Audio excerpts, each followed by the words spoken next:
One circle, and then there's going to be a circle outside, and they're going to be talking to each other. You know? No, this is this one. Hi, I'm Yushma. I'm a 10th grader at South Winton High School. I use she, her pronouns, and I work with Up for Learning to facilitate at Winooski District. For most of our meetings, we have a planning meeting ahead of time, and we basically plan out what we want to say, what activities we want to do, and how we want to go about it. Yay! Okay. Hi, everyone. Hi, everyone.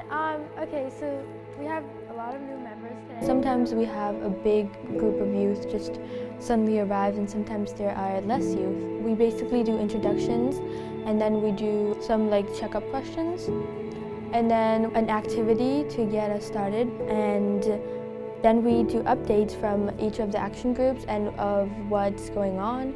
So I wanted to share with you all a little bit about who I am, and then again about what this space is. So if you don't know, again, my name's Evelyn. I was originally with a crew of other students and alum, the Winooski Students for Antiracism.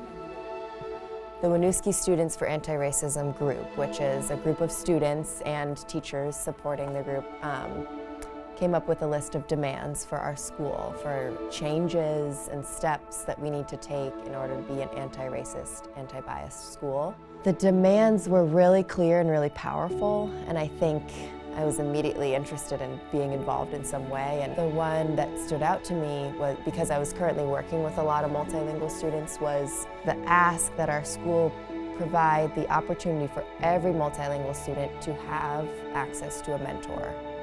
So talk about slow process, but we've been trying to start up a program so that all multilingual students in the Winooski School District of all ages can have a mentor from the Winooski community if they would like. The purpose of this demand was so these students could have a chance to practice their English skills and to become advocates for themselves and have an adult partner who was helping them advocate for themselves as they navigate things like getting their driver's permit and joining sports teams. We received a grant from Mentor Vermont for $7,500, which is exciting. But where we're stuck is getting the other about $8,000 we need for this person's salary for the first year. And then a stipulation too of the grant was that this position will become part of the school budget, and that the school will take on the responsibility of funding this position. So now what needs to happen is that there needs to be this $8,000 more of funding. What can this group do? This is our school board chair. What can this group do to maybe create a presentation or an ask to the school board to maybe A, fund that rest of it from maybe a discretionary fund, right. And B, think about building it into the budget for next year. So this budget cycle is going to be tough. This year it's not going to happen this year. And I was just really confused because they said that they will implement it, but then apparently the budget is too tight. I feel like if they're gonna be able to say that our students are doing this kind of work and we're accomplishing these work, they should be also implementing that in ways that we need help in budgeting. Although we can't really change that our budget is tight, but we could probably work on some stuff. so the good news is we do have the money to continue to pay, to start making payments on this building. The weighted study is going to kick in, and we will hopefully have more equitable money per pupil's spending. But it's just this cycle is going to be tight, and it's definitely not the year for it. The issue here is money to fund this position, right? And ensuring that this is a position that will be here for the long term. It seems very unlikely that this will be a part of the budget for next year, but we have heard promising news that in 2024-25 there could be space for this to be on the school, the operating budget. So around the room we have some of the slideshow data that was presented. Everyone is going to stand up and you're going to find one of these paired papers. There are 2 questions. Which action teams does the data apply to? So Evelyn spoke of the action teams that are doing all this good work. We're a steering committee. A steering committee is kind of like the leaders of these, and we're supporting these action teams. There's 6 action teams, and you'll see them listed on there, but one very specifically is about recruiting and retaining teachers and staff of color, and that's where this presentation came about. But there's 5 other action teams too. Basically discussion about the data that was found for the recruiting and retaining teachers of color.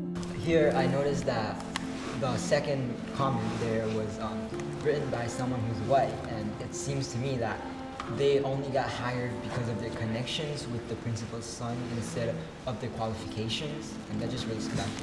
The first step before you can change your hiring and retention practices for BIPOC teachers and staff is to change, the culture has to change. Like if you are gonna hire BIPOC teachers and staff to work at Winooski, and they're coming into the same culture where people say hello or smile or look at each other or build community, how is that gonna work? Something has to happen first, and it's like something really different has to happen in the way that people are together in the school.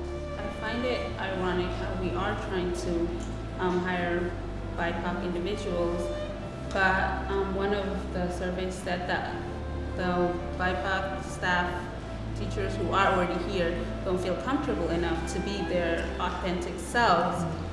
So I'm just like, why would anybody want to come into an environment where then they're gonna have to put on a different persona? And like, I even experienced that.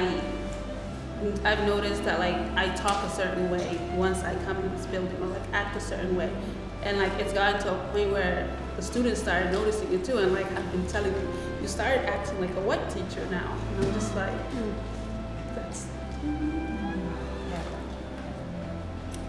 I was wondering if we did retain said educators of color, what is the district itself willing to lose in terms of gaining these educators of color? Because I think if you are not open to new perspectives, these educators probably came from like highly educated backgrounds, and they can't really practice the way they know how because we are stuck in our own specific way.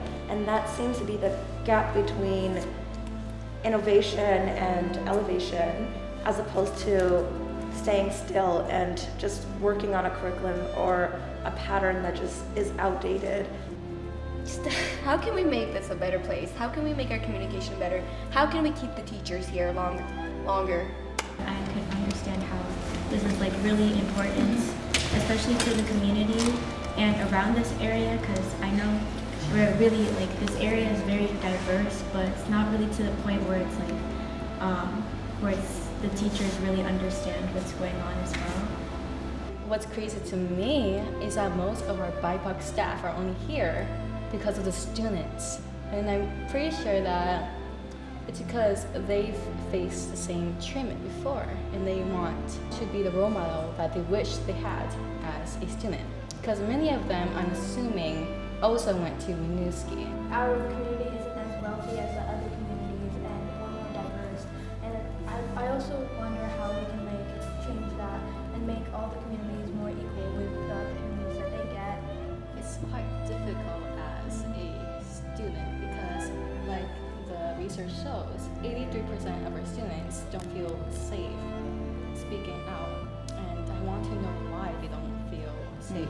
At home, does your parents listen to you sometimes? Because like, you have a good point, but they don't listen to you. And like, it's kind of the same with in school. Like, do the teachers listen to you? Like, what do you have to say about this specific thing that's happening? And that could be one of the reasons our students aren't speaking up, or they're afraid of it. Or it could also be like they can face criticism from it. Like if they have one thing, another student could say something about it, and it shuts them down. When you're in a group of adults as a youth, I think you would be afraid of like not being taken seriously, or not having as much of a high experience as them, or as more not being as intelligent as them to be able to say something or express something. Our group gives them the safe place for them to speak out of what troubles them. with also the help of other students. Because I think another reason they're mainly joining is because their friends told them about it. So knowing that their friends are able to do this kind of work encourages them to do the same thing. And also having motivating adults, like a good adult role model, will also encourage them to do that.